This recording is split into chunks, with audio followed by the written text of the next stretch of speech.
J'aurais aimé vous dire que le titre de cette vidéo est putaclic, qui ne va pas du tout parler de ça, mais plutôt de comment le jeu va évoluer au fil des années. Sauf que non, on est arrivé à un point où si rien ne bouge, alors Rocket League ne sera plus qu'un dead game parmi tant d'autres, et je vais vous expliquer pourquoi durant cette vidéo.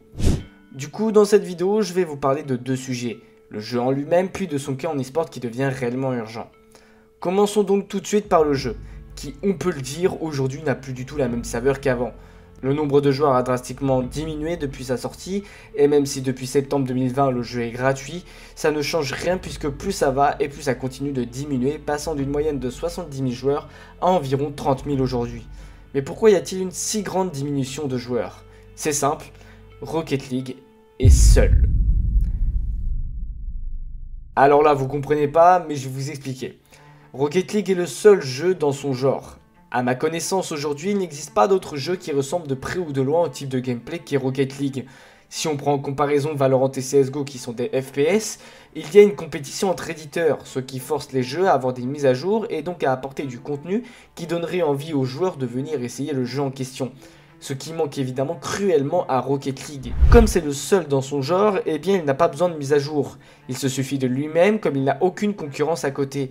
Et comme il n'y a aucune mise à jour au jeu, ou quelque chose qui peut donner envie à d'autres de venir y jouer, alors les gens se lassent et partent mais très peu en reviennent. Ou alors quand ils reviennent, c'est pour lancer une partie ou deux en mode chill, histoire de parler avec des amis.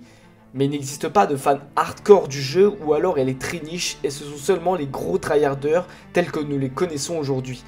Surtout que Epic Games et Psyonix qui sont les éditeurs et la boîte du jeu n'aident pas du tout à la situation puisque la communauté a beau se plaindre des prix affolants dans la boutique ou le non-renouvellement de la nouveauté dans le jeu, ils n'écoutent absolument rien. Ce qui fait que le jeu s'essouffle de plus en plus. Mais si le jeu peine encore à survivre aujourd'hui, c'est grâce à l'e-sport, qui sans ça, le jeu serait sûrement déjà mort. Mais de ce côté-là aussi, on arrive petit à petit à la fin du côté compétition du jeu, et c'est très dommage parce que l'e-sport Rocket League est le meilleur jeu à regarder pour commencer à suivre des compétitions de jeux vidéo. Là où par exemple League of Legends, il faut comprendre tout un tas de mécaniques qui, si tu n'as pas au moins une vingtaine d'heures de jeu, tu vas vite te lasser, alors que Rocket League, c'est tout simple. 3 voitures, un ballon, des cages, celui qui met le plus de buts dans le temps imparti a gagné. Mais là encore, Epic Games et Psyonix n'aident pas, et c'est même pire que ça, ils font les aveugles. Si vous suivez les Sport Rocket League, vous avez forcément déjà entendu les noms de Vatira ou Zen par exemple, qui font partie des grandes stars du jeu. Sachez que depuis un bon moment, ils n'ont toujours pas touché l'argent des tournois gagnés. Parce que pour ceux qui ne suivent pas l'e-sport, à chaque tournoi il y a un cash prize si tu gagnes le tournoi. Mais là, depuis quelques temps, ils ne le touchent pas et la somme gagnée baisse au fur et à mesure des années. Par exemple, au World de 2023, c'était environ 600 000 $ de gagné si l'équipe devenait championne du monde. En 2024, c'est 350 000 $. C'est moitié moins que la somme remportée l'année d'avant. Et les parents ont beau se plaindre, comme on peut le voir au tweet de la mère de Vatira, rien ne bouge. Surtout qu'économiquement, l'e-sport Rocket League n'est absolument pas stable. Les clubs qui restent aujourd'hui ne le sont que par passion, car sinon ce n'est absolument pas rentable pour eux. En 2024, en Europe, il y a encore 8 structures officielles qui étaient dans la compétition. Aujourd'hui, ils ne sont plus que 3. Et aussi, de très grosses structures comme G2 ou encore BDS qui ont remporté les championnats du monde en 2024 ont été obligés de quitter le jeu parce que financièrement c'était une catastrophe. Les joueurs ainsi que les coachs ont beau lancer des alertes, malheureusement ça ne bouge que très peu. En Europe, le jeu survit aussi en grande partie parce qu'elle est la première région au monde, ce qui fait qu'aujourd'hui le cast français a plus de spectateurs que la chaîne officielle. Et si c'est arrivé, c'est surtout parce que niveau qualité, la diffusion française essaye de se renouveler en ayant maintenant un plateau, etc.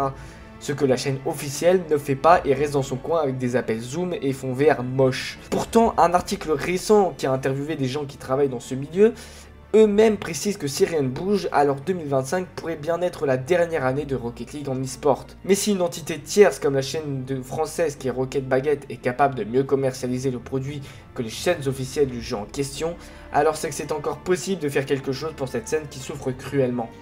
Surtout qu'à l'heure où cette vidéo sort, des grosses rumeurs circulent concernant les championnats du monde 2025, qui pourraient potentiellement se dérouler en France.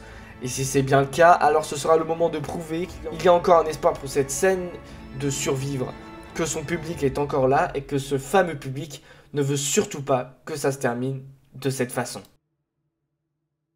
N'hésite pas à faire tourner la vidéo autour de toi pour que les gens soient au courant de la situation de Rocket League actuellement. Et qui sait, peut-être qu'elle fera bouger les choses, même si je ne pense pas vraiment. En tout cas, je vous laisse là pour aujourd'hui et je vous dis à la prochaine pour de prochaines vidéos.